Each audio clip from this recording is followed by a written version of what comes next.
For a long time, I've been sitting with a question that a lot of us feel but don't always have language for. Why does modern Christianity feel so disconnected from nature, from our bodies, from time itself, when the Bible talks so much about seasons, signs, and order? Why do we live by clocks and calendars that stress us out while our spirits keep pulling us back towards cycles, rest, and alignment? And why do so many people get shut down, labeled dangerous, or called demonic the moment they ask these questions? To answer that, we have to slow down and separate history from doctrine, observation from fear, and wisdom from control. Time was never universal. Let's start with time. Most of the world today runs on the Gregorian calendar, a Roman Christian system designed for administration, trade, and empire. It's solar, linear, and rigid. It tells you what date it is, what time to show up, and how fast you're supposed to move. But that system is not universal, and it never was. Ethiopia, for example, still uses its own calendar. It's about 7-8 years behind.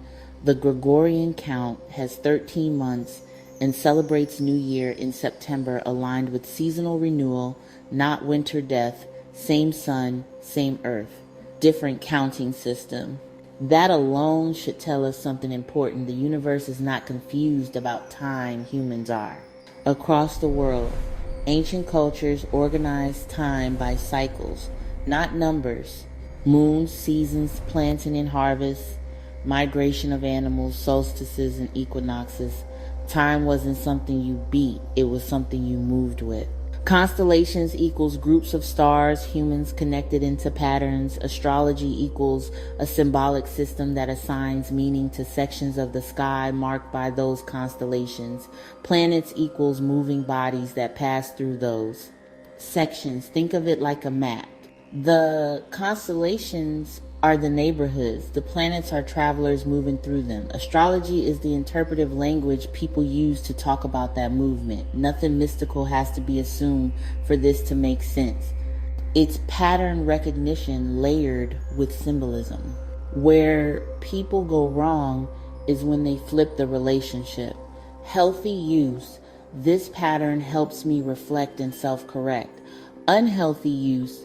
This pattern defines me and excuses my behavior. The stars didn't give anyone an attitude problem. They didn't assign trauma. They didn't remove accountability. Constellations are the star patterns, astrology references. The sky provides information. Humans decide what to do with it. Mastery is using the map. Servitude is letting the map drive the car. A lot of folks ask me what other cultures are lunisolar. A lot of them lunisolar calendars are actually the ancient default, not the exception. Cultures use them because they keep the moon rhythm and the sun seasonal reality in sync. That's alignment, not guesswork. Jewish culture, the Hebrew calendar, used in the time of Yeshua and still used today for holy days. Months follow the moon. Leap months keep seasons aligned. Spring stays spring. That's intentional. Chinese culture, the Chinese calendar. Festivals, New Year, farming, medicine, astrology, all moon-based, season-corrected. It's thousands of years old and still running parallel to the Gregorian calendar. Korean and Vietnamese cultures both use systems derived from the Chinese Lunisolar model for festivals, ancestor rites, and seasonal observances. Hindu cultures, multiple lunisolar calendars like Vikram, Samvat, and Shaka variants. Rituals, fasting days, and festivals depend on lunar phases, while leap months keep agriculture aligned with the sun. Ancient Greek city-states. Before Rome standardized things, Greek calendars were lunisolar. Each city tracked moons locally and added months when seasons drifted. That flexibility mattered more than uniformity. Babylonian, Mesopotamian cultures. One of the earliest Lunisolar systems, the blueprint many later cultures borrowed from. Moon months, solar correction, astronomy baked in.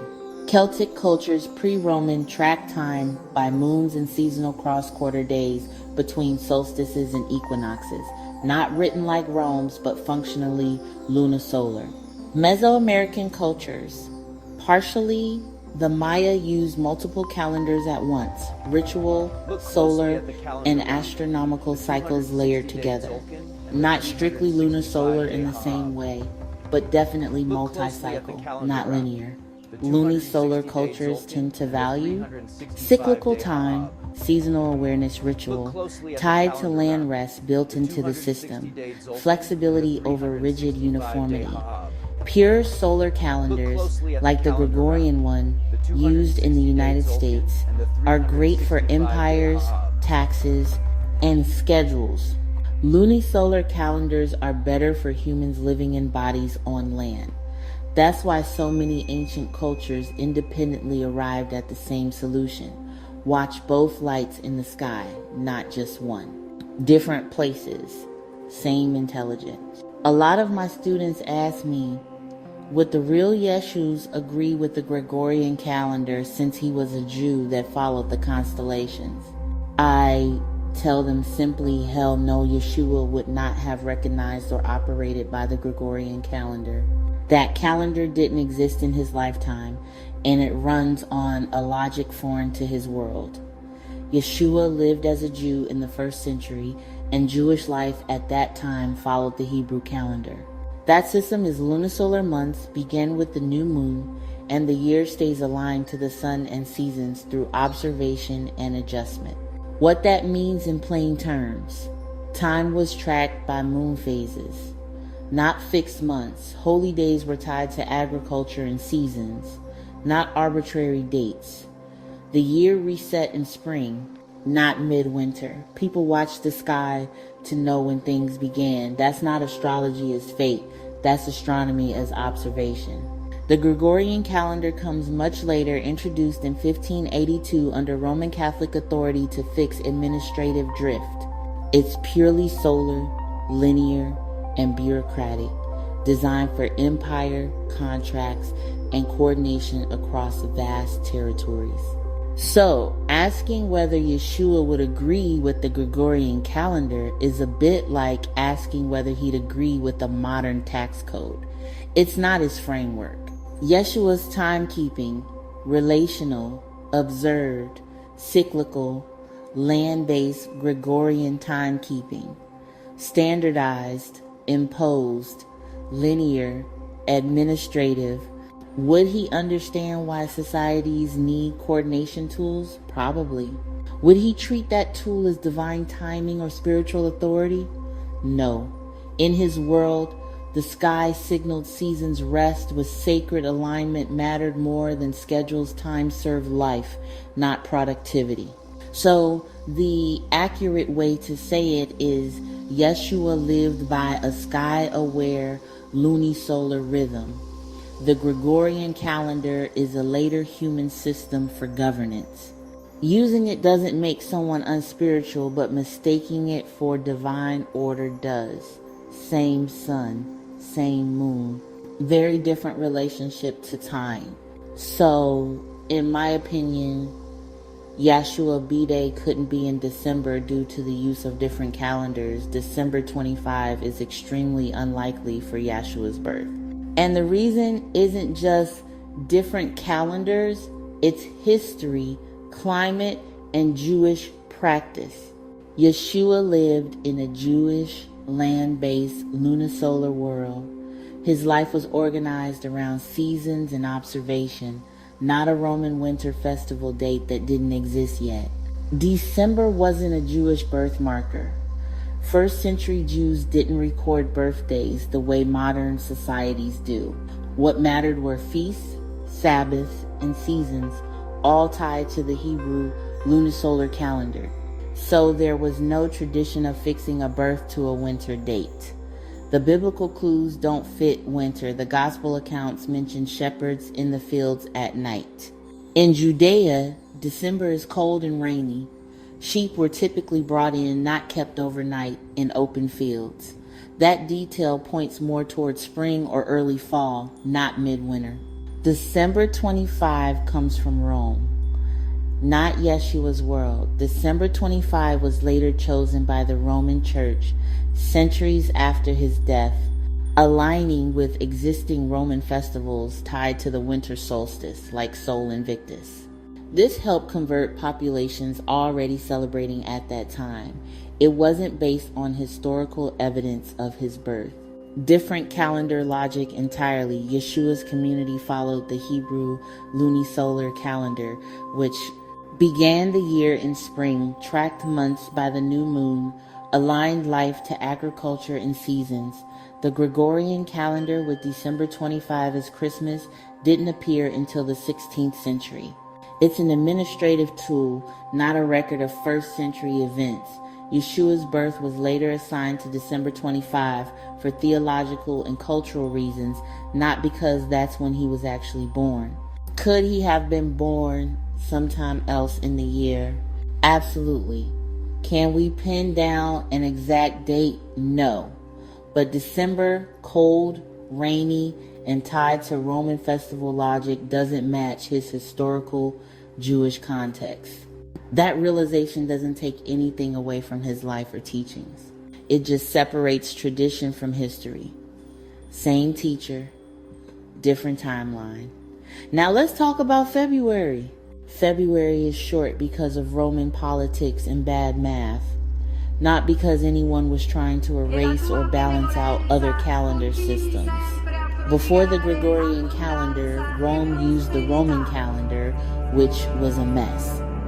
Originally 10 months, then expanded to 12 months were added and adjusted for political reasons. Priests could literally change dates to extend or shorten someone's term in power. February ended up being the last month of the Roman year. In Roman culture, the last month was associated with death, purification, settling accounts, ancestral rites. So February was treated like a spiritual and administrative leftover month. When days had to be added or removed, February took the hit. Julius Caesar introduced the Julian calendar, still Roman, still solar. February stayed short. Leap day was stuck into February as a patch. When the Gregorian calendar came in 1582, it only corrected solar drift. It did not redesign the month structure. February's weirdness was inherited, not rethought. So now let's talk about the 3 months calendars with 13 months, like Ethiopian, some ancient lunar systems, indigenous moon counts were never the reference point for Roman or Christian calendar reforms. Rome didn't care about aligning with African, indigenous, or Eastern systems. They cared about taxes, agriculture, timing, imperial control, religious feast standardization. So February being short is not a response to those calendars at all. Here's the deeper truth. This part matters. While February wasn't shortened because of 13-month calendars, the Gregorian system did lock in a structure that ignores lunar reality. A lunar year naturally has about 12.37 months. Many cultures solve that by adding a 13th month when needed, keeping time flexible and observational. Rome solved it by forcing months into uneven lengths, ignoring the moon, prioritizing administrative convenience. So the imbalance you're sensing is real, but the cause isn't a direct conspiracy against other calendars. It's this. The Gregorian calendar chose rigidity over rhythm. That decision favors empire and paperwork over bodies and nature. So to say it accurately, February isn't short to erase 13 months. It's short because Rome treated it as expendable. The calendar does suppress lunar logic, but indirectly, not intentionally. What I mean by that. When we say the calendar suppresses lunar logic, but indirectly, not intentionally, we're saying this. The Gregorian calendar wasn't designed to attack the moon. It was designed to ignore it. What lunar logic is. Lunar logic means organizing time by moon phases, new moon to new moon natural cycles of 29.5 days, adding an extra month when needed, a 13th month, to stay aligned with seasons observation instead of fixed math. That's how many indigenous, African, and ancient cultures kept time, because it stays synced with bodies, tides, agriculture, and ritual. What the Gregorian calendar does instead, the Gregorian system locks months into fixed lengths, 28-31 days, disconnects months from moon phases, uses math and correction rules instead of observation, treats time as a grid, not a cycle. The moon still moves exactly as it always has. The calendar just stops listening to it. That's the suppression, not destruction, not erasure, just exclusion. Why it wasn't intentional, Romans and later church authorities weren't sitting around saying, let's eliminate lunar wisdom. They were saying, we need consistent dates for taxes. We need fixed feast days. We need the same calendar everywhere. We need predictability for empire. A lunar system is flexible. Empire hates flexibility. So they chose a purely solar, rigid system. The side effect was that lunar awareness faded from daily life. The result, this is the important part. Over generations, people stopped noticing moon phases. Months lose meaning beyond paperwork. Bodies stay cyclical. But schedules don't. People feel off and don't know why. Not because the moon stopped mattering, but because our system stopped acknowledging it. Indigenous time versus empire time on Turtle Island, what's now called America. Indigenous nations did not use numbered years like 2026. They used moon names based on what was happening in nature. Seasonal ceremonies, land signals, communal rhythms. Time was circular, relational, and local. When Europeans arrived, they didn't just bring guns and diseases. They brought clocks, contracts, calendars, and control. You cannot run plantations, factories, railroads, or wage labor on seasonal intuition. You need standardized time. So indigenous time had to be erased, labeled primitive, or outlawed. That wasn't progress. That was engineering. A people aligned with land and season are hard to dominate. A people aligned to clocks are easy to schedule. This is where the Bible gets misunderstood. Now here's where Christianity gets interesting. In Genesis, it clearly says the sun, moon, and stars were set for signs, seasons, days, and years.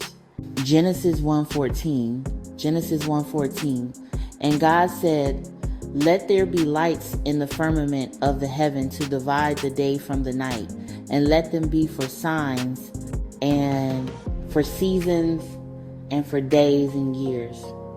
Genesis 1:4 NRSV, God said, let there be lights in the dome of the sky to separate the day from the night, and let them be for signs and for seasons and for days and years.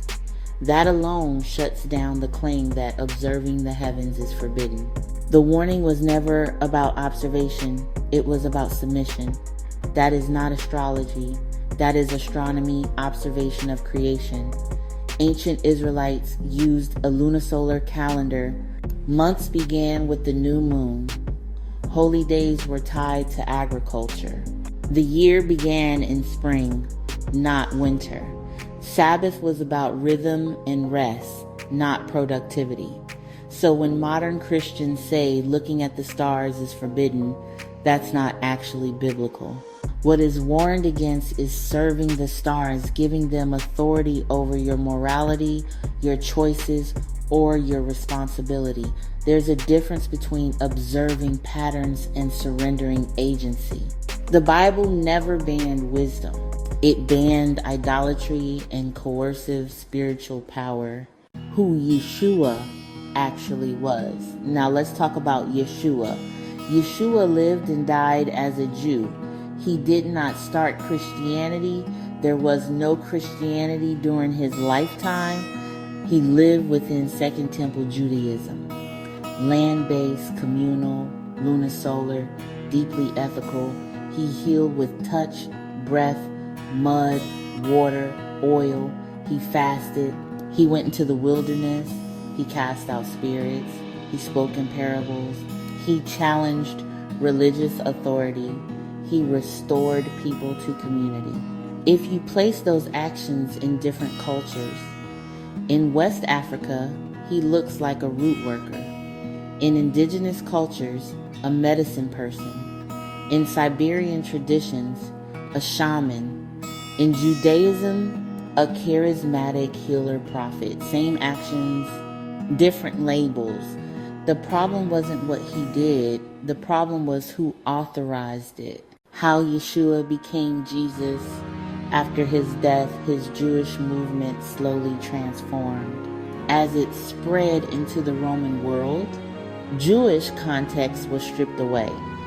Greek philosophy replaced Hebrew worldview. Roman authority reshaped theology. Christianity became institutional. The name shift from Yeshua to Jesus was linguistic, not a David conspiracy. But the loss of context was political. A Jewish healer teacher tied to land and ethics is hard to govern.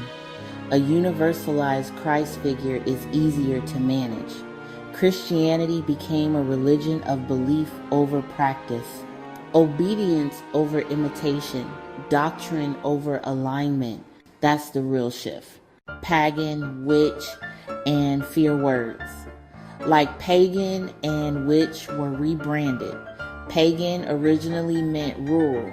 Witch originally referred to folk practitioners and healers. But once Christianity aligned with empire, anything outside the system had to be discredited. So wisdom became witchcraft. Land-based knowledge became pagan. Observation became dangerous, not because it was evil, but because it was unsanctioned. Astrology, signs, and responsibility. This is where people get it twisted today. Constellations are star patterns. Planets move through those patterns. Astrology is a symbolic language humans created to reflect on cycles. Used properly, it increases self-awareness. Used improperly, it excuses bad behavior. Blaming ego, abuse, or immaturity on astrology is not wisdom. That's serving the stars instead of mastering yourself. Every ancient system assumed one thing: knowledge increases responsibility. Yeshua never removed accountability, he deepened it. Why this matters now. So when people feel burned out, disconnected, spiritually confused, it's not because they lack faith. It's because they're living by imposed time instead of natural rhythm. They're taught fear instead of discernment. They're disconnected from land, body, and season. They're told obedience equals holiness. The universe never agreed to daylight saving time. The sun never rushed. Nature never clocked in. This isn't about rejecting belief. It's about restoring context. Yeshua didn't teach domination. He taught alignment. He didn't separate spirit from body. He didn't fear wisdom. He didn't centralize power. Modern systems did. So if these questions have been sitting with you, if something has felt off, if your spirit keeps pulling you back to cycles, seasons, and responsibility, you're not crazy. You're remembering something older than empire. And remembrance is always the first step back to sovereignty. You're not imagining it. What you're experiencing is cultural memory, the recognition of knowledge that predates empire. And remembrance has always been the first movement towards sovereignty. In Hoodoo, the use of Yeshua, Jesus, and the Holy Spirit is not an expression of institutional Christianity. It reflects the historical and spiritual reality of Indigenous and African-descended peoples in the Americas who adapted imposed religious frameworks through their own ancestral intelligence and cosmologies. Hoodoo emerged as a living survival tradition shaped by displacement, enslavement, and resistance. Our ancestors did not abandon their spiritual technologies. They layered them. Conjure, root work, hoodoo, palo, Ifa, and voodoo functioned as systems of alignment methods for healing, protection, justice, and continuity when formal power was denied to us. What survived was not confusion, but discernment. Not blind adoption, but intentional adaptation. These practices preserve relationship to spirit, to land, to ancestors outside the limits of empire-approved religion. They were not deviations from truth. They were strategies for staying whole in conditions designed to fracture us. Remembering this isn't rebellion, it's reclamation. Yeshua didn't teach domination. He taught alignment. He didn't separate spirit from body. He didn't fear wisdom. He didn't centralize power. Modern systems did. So if these questions have been sitting with you, if something has felt off, if your spirit keeps pulling you back to cycles, seasons, and responsibility, you're not crazy. You're remembering something older than empire. And remembrance is always the first step back to sovereignty. You're not crazy. You're remembering something older than empire. And remembrance is always the first step back to sovereignty. In Hoodoo, we use Yeshua, Jesus, and the Holy Spirit, not because we're following institutional Christianity, but because Hoodoo grew out of the lived spiritual reality of the Indigenous Americans and African-descended people in the Americas. A lot of our people use conjuring, root work, hoodoo, palo, Ifa, and voodoo to stay aligned spiritually. You're not imagining it. What you're experiencing is cultural memory, the recognition of knowledge that predates empire. And remembrance has always been the first movement toward sovereignty. Conjure, root work, hoodoo, palo, Ifa, and voodoo and other spiritual practices functioned as systems of alignment methods for healing, protection, justice, and continuity when formal power was denied to us. What survived was not confusion, but discernment. Not blind adoption, but intentional adaptation. These practices preserve relationship to spirit, to land, to ancestors outside the limits of empire-approved religion. They were not deviations from truth. They were strategies for staying whole in conditions designed to fracture us. Remembering this isn't rebellion, it's reclamation.